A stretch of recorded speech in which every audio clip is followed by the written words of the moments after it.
can't even remember when I did this the last time. Hello everybody and welcome to day 117 of this Jaguar S restoration. I haven't been concerned about rust all that much until a viewer of this series asked me if I was. Now I am, so let's take a closer look at this corroded sheet metal around the rear subframe mounts and see what I can do about it. Here inside the Cave of Dread, I now realize that I haven't even completed the disassembly yet. That's 3 times a 10mm hex. There's one more of those nasty plugs to undo.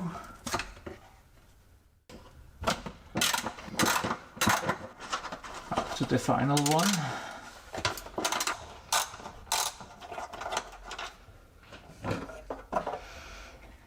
One more bracket to detach, well, let's say 2. To access all those surfaces, I'll also have to remove the brake lines. Let's start here at the outside. This portion will come new anyways, together with this connector, I guess. So I will take care that this upper one stays intact. That's a 17. Looks like 13, and actually it is. Doesn't want either. The bracket gave up already. Okay.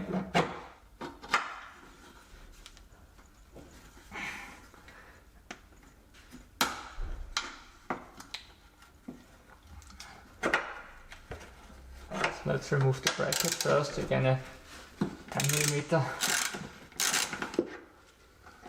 And the brake line should just slide out. Voila! Here on driver's side, even the wheel arch liner is still in place. I guess I wasn't able to remove those plastic nuts on the other side, so why not simply get rid of this rusty portion at all?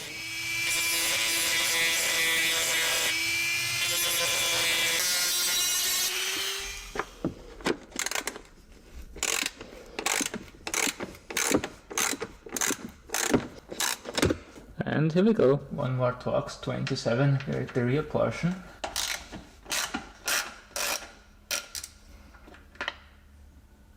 And now let's hope the best. Oh no! Fortunately I didn't unplug my rotary tool.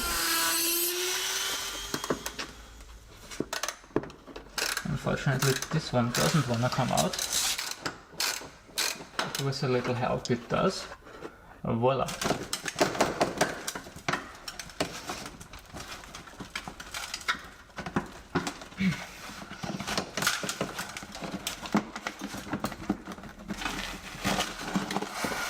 So let's attempt the brake line 117 and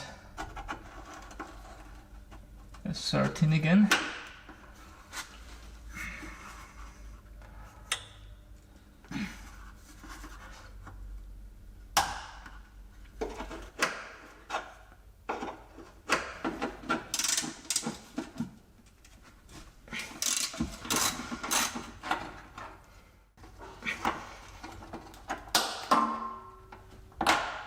And now let's get rid of the loose dirt before cleaning up the floor.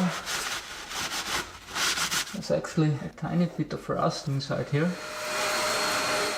The fuel line, I mean the big one leading from the fuel door towards the tank, is in the way and corroded by the way as well. So let's try to get rid of it. Of course this tube is attached from the outside, which requires me to open the fuel door, but luckily there's an emergency mechanism.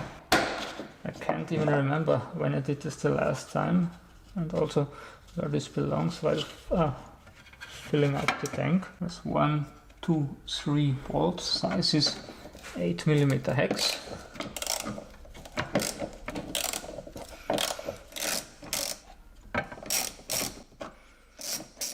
So the fuel fill tube should now be detached from this plastic portion sitting behind the sheet metal. Actually it is. So there's only one fastener left. It's an 8 hex as well. Voila. For some reason it doesn't want to drop down, which is good in this case.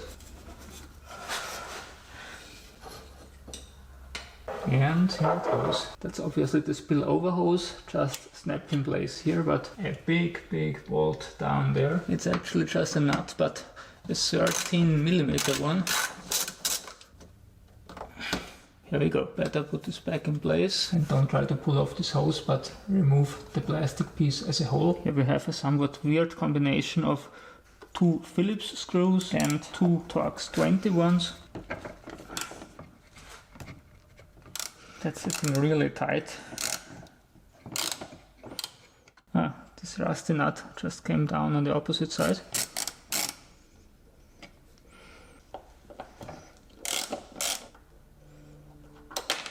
Up to the Phillips ones.